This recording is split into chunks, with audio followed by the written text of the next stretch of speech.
Hi, I'm Benjamin Altschuler, and I'm here at Yale University as part of the Classics Conclave, American Philological Association Oral History Project. Today I'm speaking with Professor John F. Matthews, the John M. Schiff Professor of Classics and History at Yale.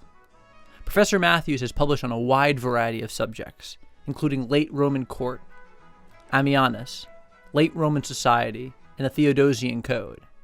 His Atlas of the Roman World, co-authored with Tim Cornell, remains the standard atlas used by students and scholars worldwide. A fellow of the British Academy, Professor Matthews' most recent book, The Journey of Theophanes, was awarded the 2007 James Henry Breasted Prize of the American Historical Society. Professor Matthews, for my first question, do you remember your first Latin teacher? Yes, I do. A small pompous man called Mr. Dixon. He was really quite short, and he affected great airs. He was a kindly man, one of these mildly eccentric characters. Our head, the head of the school, was looked down on by some of the masters because he wasn't the most incisive of characters, and he was always late for assembly. 2 minutes, 3 minutes late for assembly. And Mr. Dixon every day kept a notebook. And every day he wrote in the notebook how late the headmaster was to assembly. And when he retired, he sent the headmaster the total of minutes he'd wasted being late for assembly. So he was a nice man. He was interested in cricket, which I played. So he was the school cricket coach as well. Mr. Dixon, yeah. Married the school matron.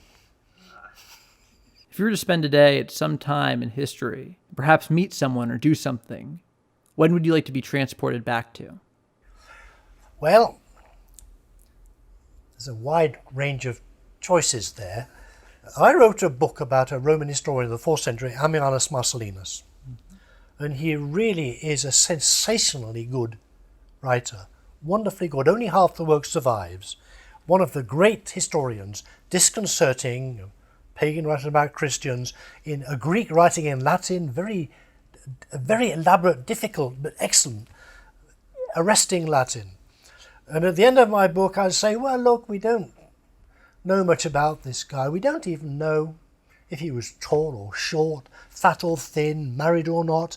Hardly if he could ride a horse. There's some things about him. I'd love just to see him, to see how tall he was.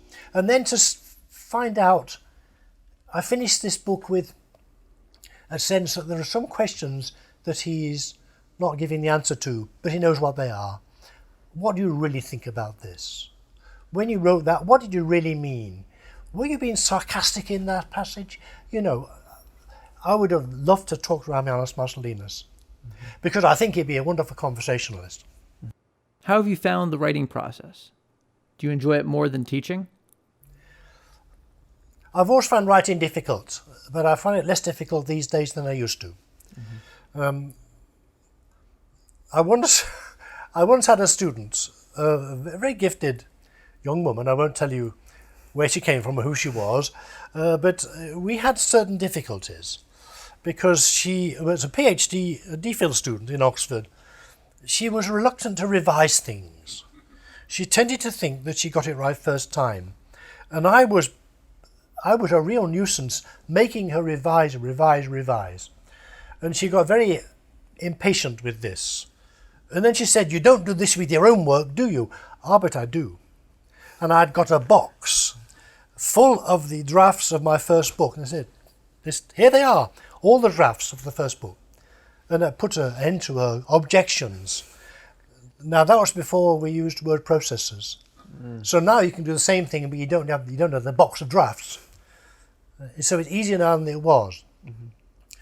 I do try to write fluently, and in some ways I find it difficult. Some ways I don't find it difficult, but I need to do a lot of revision. Some people look at history as a window into the past, while others like to bring it forward to modern times. How do you look at history and see the different periods? What I tell my students, I do a Roman Empire course. There may be 60, 70, 80 people in it, and I've got to make some case for their doing it. not just the distribution requirement or because they have been told. Why do you do this? And the answer I give them is this. And this would apply to other sorts of history, not every sort of history.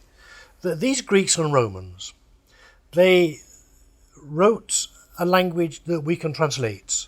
We understand it quite well. They work with concepts that we still use. So there's a real sense that these people are like us, but they're actually very different. And what you can get from a course of Roman history is an understanding of how people who seem to be the same are actually different, or how people who seem different may have common ground. And this is a very important life skill, to be able to deal with people that you think you understand but turn out not to. So study this with imagination, realizing these may look like us, but they're not like us. And how similar are they? How dissimilar is an education itself.